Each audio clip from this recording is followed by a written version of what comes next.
apa yang kita bilang ada jangan dipakai beli bond dan jangan dipakai beli survei. Hanya itu aja. Yang lain marketplace suka-suka mereka. Tapi yang kebijakan Bapak dikritik. Pak Didik gimana Pak? Pak Didik salah undang-undangnya. Salah Pak ya? Saya tadi telepon Pak Lambok, ahli undang-undang kan, dia bilang sama saya Pak Didik salah dan ini pernah dilakukan sebelumnya. Ini bukan bukan perubahan anggaran, hanya uang kita dipindahkan saja.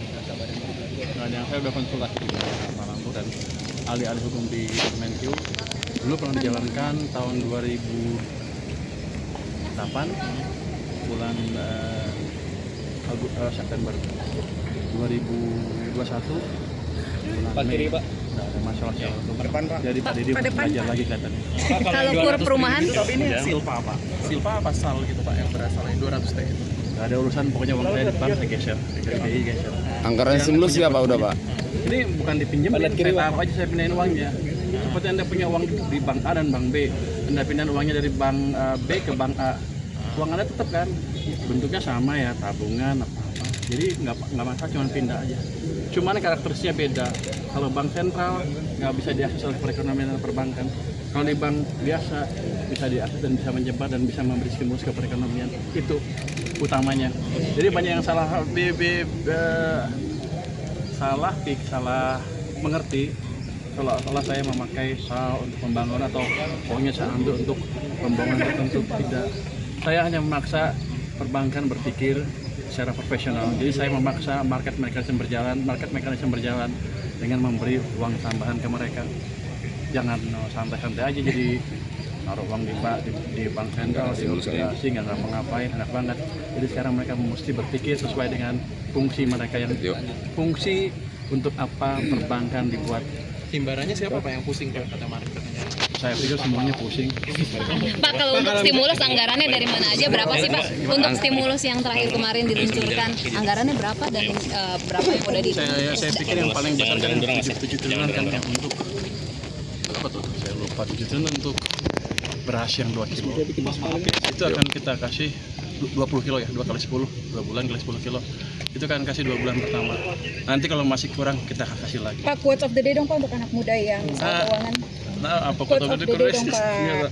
Nggak, yang ada baru lagi sedikit. Tadi saya izin ke Pak Presiden bulan depan saya akan mulai beredar di kementerian-kementerian yang besar yang penyerapan anggarannya belum optimal. Kita akan coba lihat, kita akan bantu. Saya akan kasih waktu sampai akhir bulan Oktober. Kalau mereka kita pakai nggak bisa belanja sampai akhir tahun, kita ambil uangnya.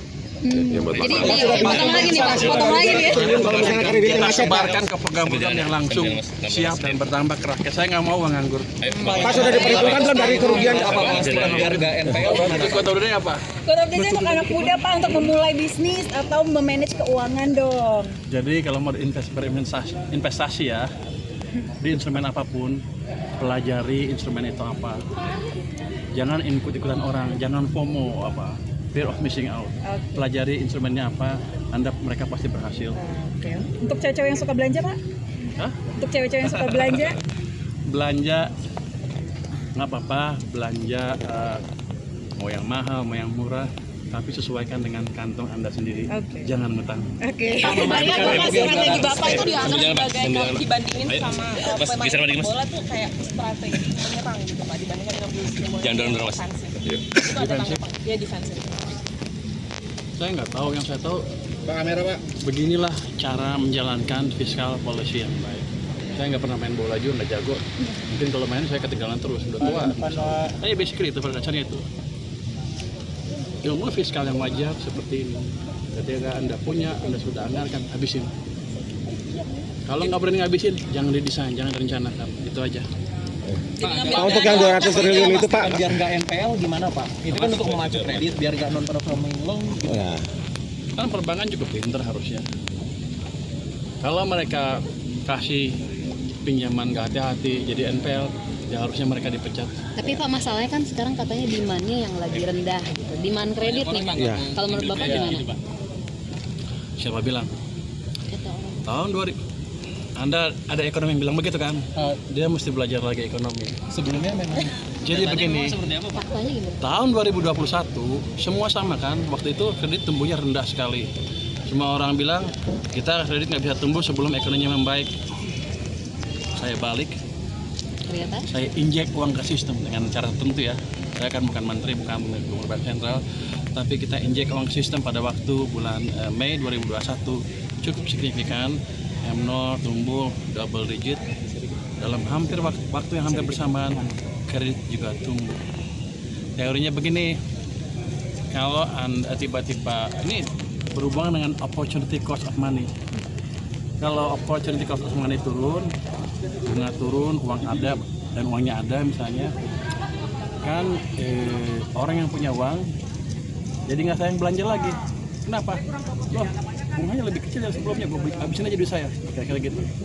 Sementara orang yang perusahaan yang mau ekspansi nggak takut lagi pinjam uang, kenapa?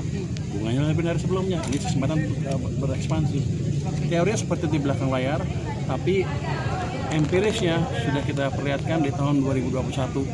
Pada waktu itu kalau Anda rapat ke SSK, mereka akan bilang ekonomi nggak bisa, kredit nggak bisa bagus karena ekonominya belum tumbuh. Saya bilang enak amat kerjanya kalau gitu. Regulator ngapain? Jadi kita balik waktu itu dan berhasil. Itu bukti yang nyata. optimis tahun ini bisa seperti itu lagi ya Pak? Saya nggak optimis, tapi biasanya perilaku dari sistem perekonomian nggak berubah. Kalau saya kasih ini biasanya begini, saya segini pasti gini terus. Jadi dia nggak akan berubah-ubah.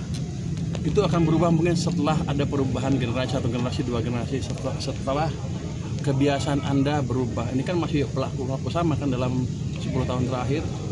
Jadi kemungkinan besar responnya akan sama. Jadi kalau orang ekonom seperti itu melihat empiris statistik behavior seperti apa, apaan apa? Segera setelah kita tahu behavior system, kita bisa memanipulasi dan sistemnya akan merespon dengan respon yang sama. Itu yang saya pakai. Pak, kalau kita hitungan PPSK, Pak, itu akan terlihat berapa lama, Pak? Akan terlihat berapa lama targetnya? Ekonomi biasanya sih ke ekonominya 2 bulan 3 bulan kelihatan, tapi kalau pertumbuhan kredit mestinya 1 bulan nggak kelihatan. Tapi yang jelas gini, perbankan lagi gelisah untuk menyalurkan uang ke sistem perekonomian. Market tahu, para pelaku ekonomi tahu, para deposan sudah mulai merasakan, para pemilik perusahaan sudah merasakan, oh ya pasti tahu itu kredit, mau nggak kredit. Itu dirasakan oleh pelaku ekonomi keseluruhan. Itu pelan-pelan akan atau dengan cepat akan masuk ke sistem perekonomian, akan membalik arah sentimen semua kita yang tadinya Anda takut, oh Indonesia gelap, mungkin sebentar lagi Indonesia terang sedikit. Pertamanya semakin ke depan semakin terang lagi. Jadi nggak usah takut. Indonesia cerah ya Pak? PPSK udah dibahas belum? Udah dibahas belum sih Pak? PPSK kamera Pak izin Pak. Yang apa? Yang P2SK Pak, katanya mau nambah mandat Bank Indonesia untuk lapangan kerja dan mekanisme baru untuk belum masuk ke Kementerian Keuangan. Saya dengar tadi akan berubah, tapi belum masuk ke meja saya. Tapi mungkin ada usulan dari Kementerian Keuangan Pak. Kenapa mesti dirubah? Berarti sejauh ini udah oke. Saya nggak tahu, kalau saya pikir undang-undang P2SK pribadi boleh ya? Pribadi aja. Jadi itu kan baru dirubah tahun 2023. Kenapa dirubah lagi dalam waktu singkat? Berarti yang kemarin salah bikin, bagaimana? Biar aja itu berfungsi penuh, kemudian kita lihat di mana cacatnya, baru kita perbaiki. Ini kan baru 2 tahun, mungkin belakangan juga pertengahan tahun 2023 baru mulai. Jadi untuk saya sih terlalu dini untuk merubah undang-undang P2SK. Tapi kalau emang ada nanti masukan, kita lihat bisa perlu dirubah apa enggak. Saya akan pelajari masukan yang masuk, yang sampai ke saya. Nanti kan kita pelajari harus dirubah apa enggak. Tapi pandangan pribadi saya seperti itu. Jangan cepat-cepat merubah peraturan. Di draft RUU-nya itu ada ya Pak, Bank Indonesia harus lapangan kerja segala macam. Itu emang kalau menurut saya nggak tahu. Saya belum lihat. Pak kamera Pak. Pada saja gini. Kalau di Amerika kan 3, stability, price stability, unemployment dan lapangan kerja dan growth kan. Mungkin kita mau ikut ke sana. Saya nggak tahu, yang kemarin kan udah berubah, belum masuk ya. Kalau growth sudah sih Pak. Tapi kalau ini nggak. Kan gini, kalau menurut ilmu moneter, kebijakan moneter tidak bisa melakukan semuanya. Biar aja dia fokus dengan langkah-langkah yang dia bisa kerjakan. Jadi mungkin boleh ditambah sedikit-sedikit fungsinya, tapi jangan harap kebijakan moneter adalah satu-satunya yang bisa memperbaiki ekonomi kita. Jadi harus ada koordinasi atau concert effort antara fiskal dan moneter. Salah satu Iya yang pertama ya. Kalau hasil rapat yang tadi apa Pak? Enggak. Itu kan independen. BI kan independen. Pak, lihat depan Pak, izin Pak. Anggap pemerintah intervensi. BI itu independen, full independen. Pak, ini kan Hamin 1 BI. Ya? Ini Hamin 1. Oh, besok rapat. Enggak ada omongan dari Pak, Soal Masih Pak, masih. ketua LPS macam kosong dalam waktu singkat akan diisi. Awas mobil. Pak. Pas. kapan makannya ayam pinggir jalan lagi Pak? Saya masih dengar aja, tapi Pak Balil akan menghitung lagi untuk mendetailkan apakah sampai detail berapa sih sebetulnya kos per KWH dari presiden dibuat. Kalau ada subsidi berapa subsidinya, ini belum terlalu matang, masih akan dihitung lagi oleh Pak Balil. Tapi prospeknya katanya bagus. Soal dana nganggur di Ya Pak, makasih Pak. Pak definitif Pak penggantinya Pak. Pak besok apa pelantikan menteri Pak? Pelantikan. Datang nggak Pak? Datang nggak besok Pak?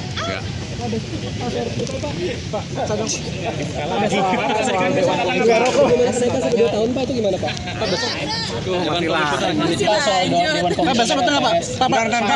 Pak datang soal Dewan Komisioner LPS di revisi UU PPS katanya tidak perlu lagi melapor ke Menteri Keuangan untuk rencana kerja, lebih ke DPR Pak jadinya. Sebelumnya kan Bapak kalau nggak salah ketua LPS, nah itu kan lapornya ke Menkyu Pak ya rencana kerja. Nah itu diubah kan Pak?